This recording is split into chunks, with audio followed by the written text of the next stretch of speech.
Wide awake at the sound, Joss listened to his heart hammer in his ears. He was ashamed of himself instantly.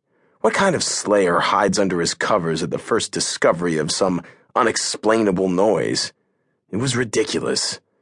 Slowly, he pushed the sheet back from his legs and sat up on the edge of his bed, looking around. Nothing. Just his room, just his stuff, just the breeze. Feeling more than a little stupid, Joss cursed himself for being so needlessly on edge. He was just about to slip back under his covers when he heard it again. Creak! Joss's heart immediately picked up its pace. It was coming from down the hall. More specifically than that, it sounded like it was coming from Henry's room. With his stake gripped firmly in his hand, Joss opened his bedroom door and crept down the hall. As he pushed Henry's partially open door open even more, he thought about the night that he had lost Cecile. He remembered it like it was yesterday. He'd been awoken by a sound in the middle of the night. He'd crept down the hall to his baby sister's room, and when he peered inside her open door, he saw a vampire looming over her sleeping form. Only she wasn't sleeping. Cecile was dead. He pushed the door open, and what he saw sent his heart into his throat. Someone was standing beside Henry's bed, looking down on him.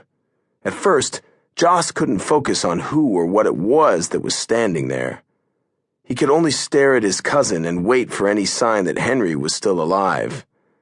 When Henry's chest rose in a deep breath, Joss sighed in relief. But there was still the other matter. An invader was standing in his home, just inches from his unguarded cousin. Joss readied his weapon and stepped into the room, closing the door behind him. Only then did he recognize who was standing in the dark of Henry's room. Her blonde, curly hair was unmistakable, and Joss knew that if she looked at him, it would be with black tunnel eyes. He was dreaming. He had to be dreaming. It was Cecile, and he only ever saw Cecile in his dreams. Recalling his former nightmares, Joss was hesitant to ask her what she was doing here. He didn't want an answer, didn't want to know, because sooner or later this dream Cecile would try to kill him, and Joss just couldn't bear it anymore. So instead he stood there in the darkness, watching the way the breeze brushed her hair back from her face. He wished that she'd look at him then, and when she did, that he'd see her pretty blue eyes. But those were gone. Only filthy black tunnels remained in their stead. He knew that much. Only this nightmarish version of Cecile remained, because his Cecile, his cherub of a sister, was gone. Gone forever. And it was all Joss's fault. Refusing to speak, to engage her in any way, Joss just stood there silently and looked at her, waiting for something horrible to happen. But when she turned her head toward him, something was very different from his other nightmares about Cecile. Her fingers weren't filthy claws. Her hair wasn't half covering her face, and her eyes. Even in the dark of night, he could see that they were blue. She looked sad as she watched him, and Joss couldn't resist taking a step toward her. This nightmare was unlike any that had come before it. They had all felt incredibly real, but in this one, Cecile seemed different somehow, more present. Joss debated speaking to her, but what would he say? Just as he decided to ask her what she was doing here, what she wanted from him, and if she could ever find it in her restless heart to forgive him for having failed to save her life, Cecile stepped closer to Henry's bed.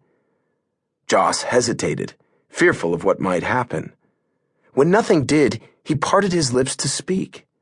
But it was Cecile who spoke instead. In a hushed, child's whisper, she said, "This was my bed." Joss looked at the guest room bed. She was right. It was the same frame that she used to sleep on. It was, technically, Cecile's old bed. His parents had kept the frame, painted it, and created a guest room that almost never had guests. Joss glanced at his sleeping cousin. A line of drool ran from Henry's mouth to the sheets. It reminded Joss of the line of blood that had run from